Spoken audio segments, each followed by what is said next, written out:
Hello everybody, welcome back to my channel and Blind Anticipates. Today I am talking about A Soul of Ash and Blood by Jennifer L. Armentrout, which is basically from Blood and Ash, but in Castiel's point of view. I talk all about it in the video, so I'm not going to spoil it. But before we get to the video, I'd like to ask that if you enjoy my content, consider subscribing and turning on notifications so you're aware when I release videos. Usually it's 3 to 4 times a week that I release videos, but just consider subscribing so that you're aware.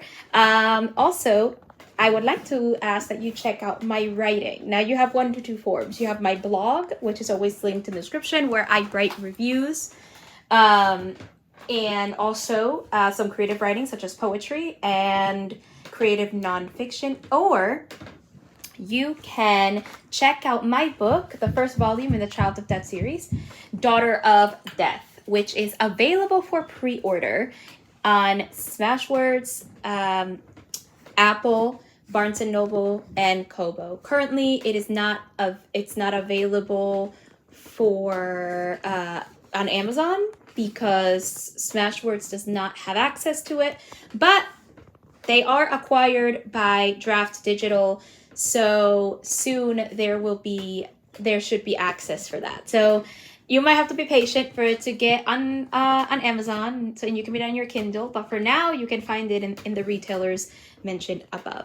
Daughter of Death follows Vivian, who after 8 years is discovered by the mortal realm.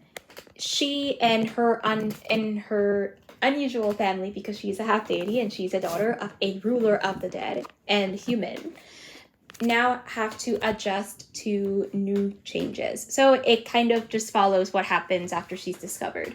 So if you are interested in this story, you can pre-order it in the retail section above. And if you want to read it early, I am currently running a pre-sale on Smashwords. The book will be released on December 26th, 2023, and it is available in these retailers for 99 cents. So if you're interested, I'll have the links in the description for you. You can also just type in my name, and I'm assuming you should be able to find it if you just type in my name in these retailers, because I was able to see the pages and it does show everything well. So yeah, anyway, back to our regularly scheduled video.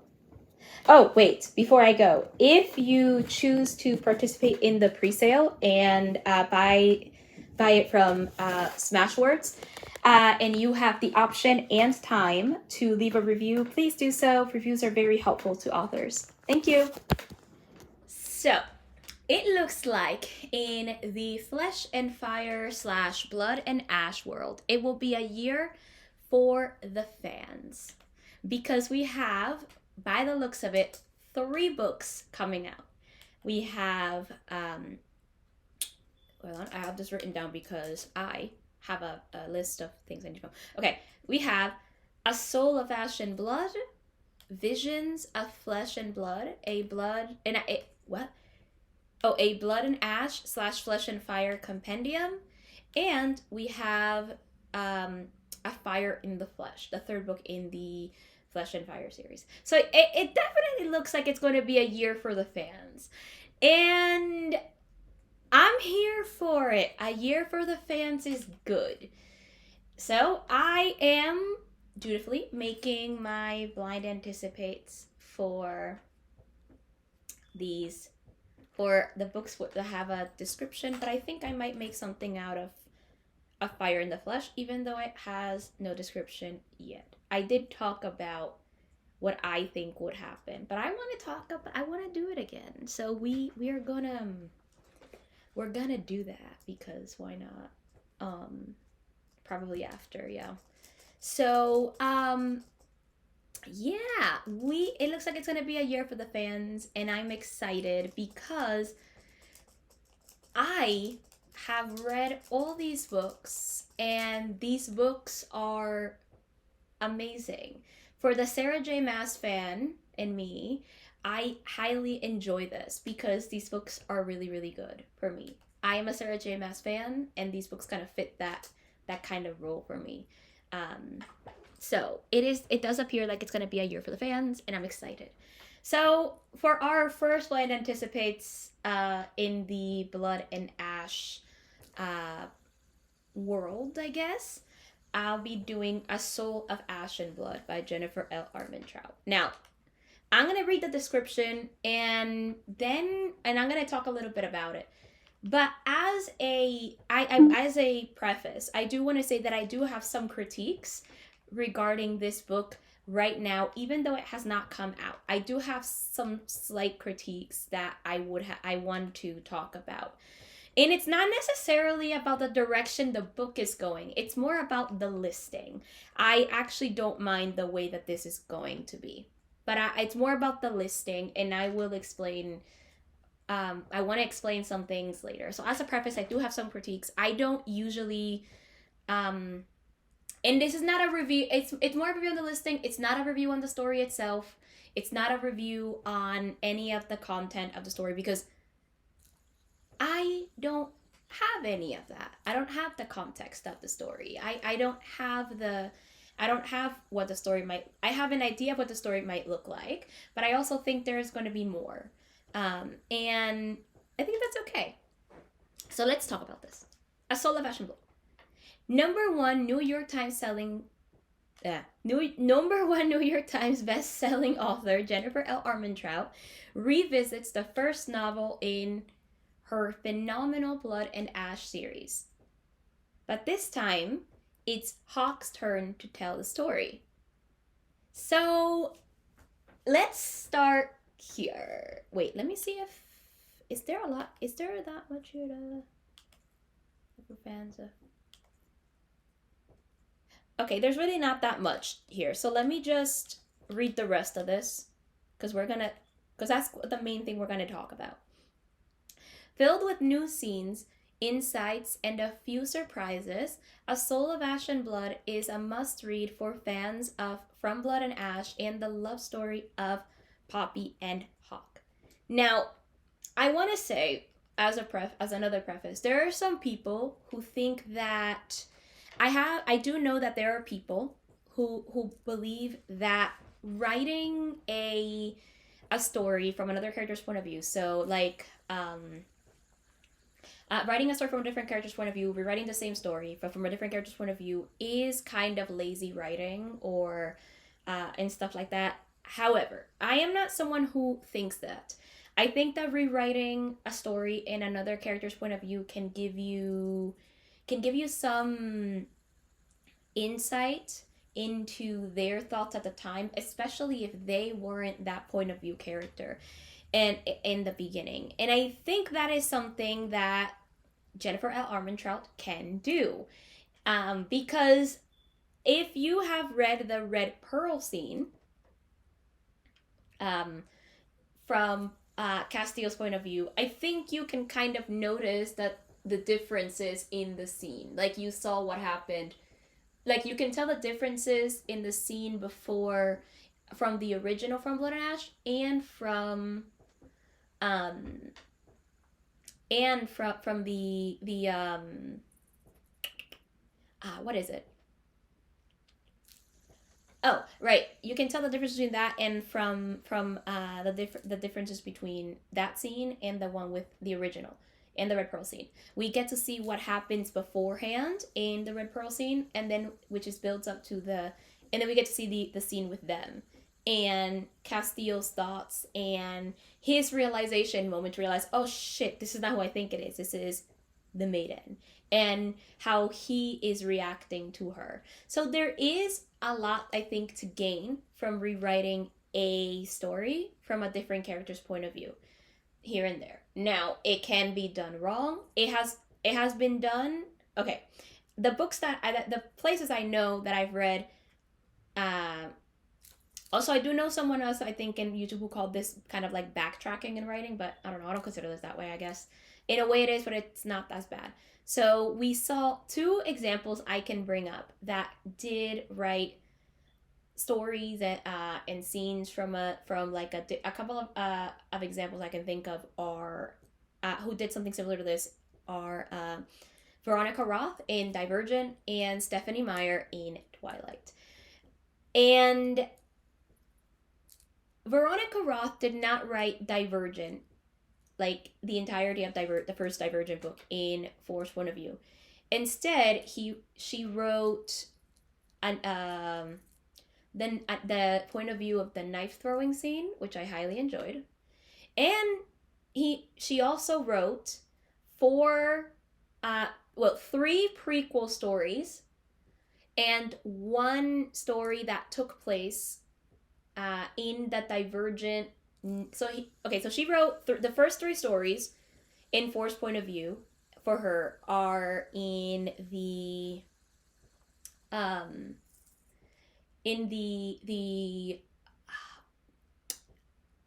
are 2 years before the original Divergent.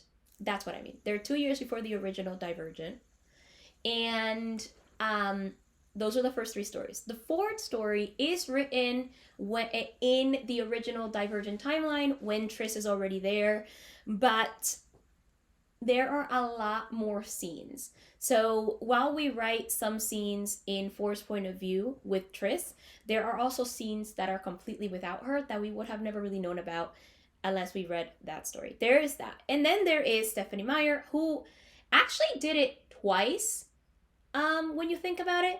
One was done better than the other. So Stephanie Meyer did The Short Second Life of Bree Tanner and Midnight Sun. The Short Second Life of Bree Tanner is a companion novella to Eclipse. So what we kind of get to see is before everything happens, before like the fight or whatever, we get to see everything from Bree Tanner's life, who Carlisle and Esme did try to save, and then we get to see what led up to the attack and what her life was like. Granted, it's not a great story, but it's an okay story, and it was definitely done a little bit better than Midnight Sun. Although, arguably, if you have to read a Twilight book and your choices are Twilight and Midnight Sun, I would just read Midnight Sun, because Edward, as annoying as he is still more interesting than Bella, but that's my opinion. So, no need to take too much stock in that. So that was the one that was done slightly better. Midnight Sun was everything in Twilight. Absolutely everything in Twilight. Most of the story was just repetitions of scenes in Twilight. Very little context was added. So it was basically pointless, but also hilarious at the same time, because it was just fun. It was easier to read to be in Edward's head. However, as much as I like these, like the writing, and I think it can be beneficial to write in another character's point of view, to rewrite a story in another character's point of view, I do have an issue with the way that the book is listed. So this is listed as Blood and Ash 4.5, which would suggest it comes after the War of Two Queens, and it does not. I think this book would have been better to be listed in, if it was like maybe 1.5 or something. That way it kind of comes, you kind of know it's a similar thing, but it's not a book that is written it's because this is not a book that comes out after this book. None of the events that are going to happen in this book, based on the description, are after the blood and are after the War of Two Queens. It's the original From Blood and Ash series. And it's gonna be fun because we're gonna end with "We go to marry my princess," and it'll be fun to see, right? So, it's fun, right? But it's not gonna be in the world of the War of Two Queens. It's not gonna happen after the War of Two Queens. Like, my main issue is the fact that it was listed that way. I think it would have probably been better to be listed as like 1.5, 1.1, or something along those lines, so that it's like, here you have Poppy's the original point of view from Poppy, but now see Castiel's point of view. I don't know, I feel like the listing is weird, because I don't know about you, but the order that I would be reading that series if I wanted to read both books. And also, my question, does she plan to do this for the other books too? Because I'll still read it. But like, the way I would be rereading these books will be, the way I'll be rereading the books will be like, first I'll read the Flesh and Fire prequels, of course, because you know, we need some context to some of the stuff. Then I'll be rereading From Blood and Ash, and then I'll be reading A Soul of Ash and Blood, because that is the I think the best way to read it. I'm not gonna read From Blood and Ash, a Kingdom of Flesh and Fire, The Crown of Gilded Bones, The War of Two Queens, and then A Soul of Ash and Blood, because it makes, to me, the order makes no sense. So like, that's where my main critique lies. I actually like that she's writing this in Castiel's point of view, and I like that you can tell it's a fan book. This is a book for the fans, and I love it because I'm a fan of this series. Just, it's amazing, and I'm all for it. I'm a fan of the series, and I have no reason to and I have no reason not to read the Soul of Ash and Blood book. So I'm excited for it. Despite my critique of that, I am excited for it. So yeah. So the one thing I want to also mention that I'm also excited for is that it does say that there's supposed to be new surprises and extra scenes, which means we're gonna be away from Poppy, I think, very often. So I while it parallels, I don't think everything's gonna be the same. We're gonna have more things to look forward to in this book, and I think we're going to see more of Kieran and the others before one of them dies at the end of the book, because we have, I don't remember his name, but one of them does call Poppy a bitch, and Castiel ain't happy about it. So, and he also kills a bunch of people I think they tried to kill her, so they all kind of died and got left like that. So, yeah, we're gonna see that, and we're gonna see more about Castiel. Now, since we're gonna get extra scenes, I am hoping to get more into Castiel's head when it comes to Shay. I look forward. I really think we can learn about Shay in this. There'll be an opportunity to learn about Shay. There's going to be, I think, an opportunity to learn more about his relationship with his brother, his parents, Kieran, the other Wolven. There is also, I think, going to be an opportunity to see his thoughts regarding his trauma with this capture. Basically, I think there's gonna be opportunity on that. Maybe we'll get flashbacks to that, and I think it's kind of interesting because I mean, I already love, I really do love the Castiel's point of view. We get it in the Red Pearl scene, but we also get it in the War of Two Queens, and it's good. It's amazing.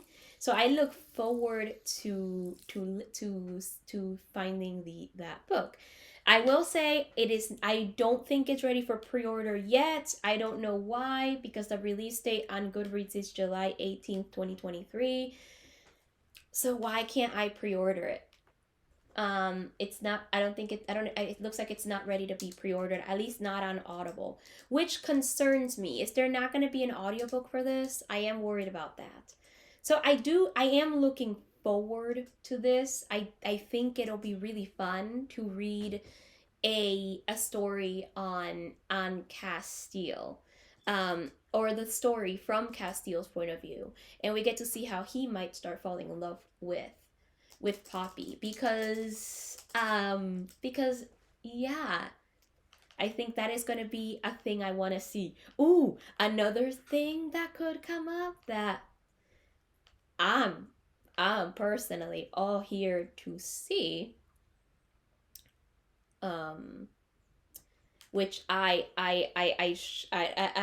this is just my morbid brain and and stuff, but one of the things I'm kind of excited to see is maybe I don't know if it'll be like if it'll happen off page, but I do want it to happen on page, and that is the first of all, the way he gets information and he manages to use what is that called, compulsion on the guards to find out what exactly is happening with Poppy and how the Duke basically beats her and stuff like that. So that is something that I'm looking for. I want to see on page. I also want to see his interaction slash, well, just interactions with the Duke, because I think those are going to be really interesting, really insightful, and I kind of want to see her die by Castiel's hand instead of him just showing up stabbed. So those are things I want to see because I'm morbid that way. And those are things I think we could see potentially. And I'm really looking forward to it. I don't think this is a lazy way to write. I only have an issue with the way that it is listed. That is my main issue, that it is listed this way. I just find that the listing is, I don't know. I don't like it because I feel like it's not an I don't know, it just feels like it's not enough to, it's because I don't feel like it's the order people might read it in. Maybe I'm wrong, but I wouldn't read it in that order. So I guess for me, the listing feels strange. So I don't know. That's kind of what it feels like. It feels like the listing is strange to me. It feels like the it would have just been a little bit better to list it as like 1.5 or something along those lines. But other than that, I can't wait for this book. I'm very excited for it to come out because it'll be really fun to read. So yeah. Anyway, I'm off. Expect another Jennifer L. Armentrout video soon. Just expect another video in general from me soon. So let me know your thoughts in the comment section about everything I discussed here, especially the idea of, I guess, what some people would call backtracking / lazy writing, something I don't consider it to be. But also, just are you excited to see Castiel's point of view on this, or how do you feel? Let me know in the comment section. I want to have a conversation, especially about the idea of authors rewriting stories and other characters' point of views. Okay, hello everybody. Thank you for watching. I hope you enjoyed today's video. And as an update, by the way, when I talked about the audiobook in this thing, while I am not able to while I don't see it on Audible yet, I did see in the in Armentrout's newsletter that there will be audio information coming soon. I saw her January one. I saw the February one as well. So I will be keeping an eye on the newsletter. But apparently the audiobook, there will be, at least from what I'm understanding, there will be an audiobook. So thankfully, I will be able to listen to it. So yay! And my prediction, I do not remember. Let me check right now, actually, as I'm recording this outro. My prediction is that it'll be narrated by the same person who narrated Castiel's point of view in The War of Two Queens. I do not remember who that is. I do remember liking the narrator. So that's always a plus, when you like the narrator. That is always a plus. Let me see who the narrator is. But in the meantime, I do think that this is still, as I do hold the same thoughts that I said before, but so that's always good. So let me see who narrated this book again. Wait, why isn't it showing me The War of Two Queens when I search for it? That's not good. Oh, okay, let's see. Hold on, guys. The War of Two Queens. I'm typing it in Audible because I can't remember who I know that Stina Nielsen narrated Poppy's point of view. She narrates, she also narrated and narrates the point of view for, oh, here it is. Stina Nielsen, Stina Nielsen also narrates Sarah's point of view. So the guy that did is Jim Campbell or Campbell. I'm not too sure if the P is silent or not, but yeah. So I think he will. My prediction is that he will narrate it, and I'm excited. So yay to that. But if you enjoyed today's video, don't forget to subscribe to my channel if you're interested in more content from me. Also, consider checking out my writing. You have one of two options to do that.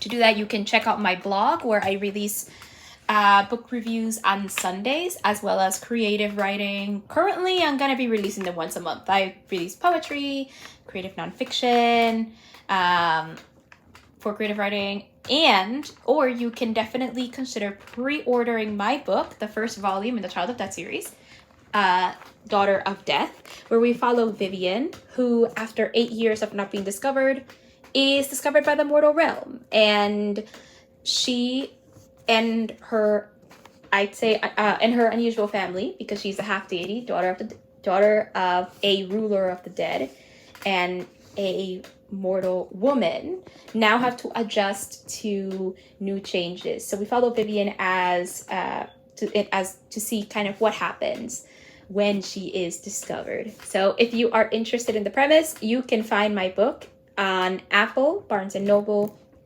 Kobo, and Smashwords. It will, I'm sure, soon be on Amazon, but currently it is not, because Smashwords does not have distribution there yet.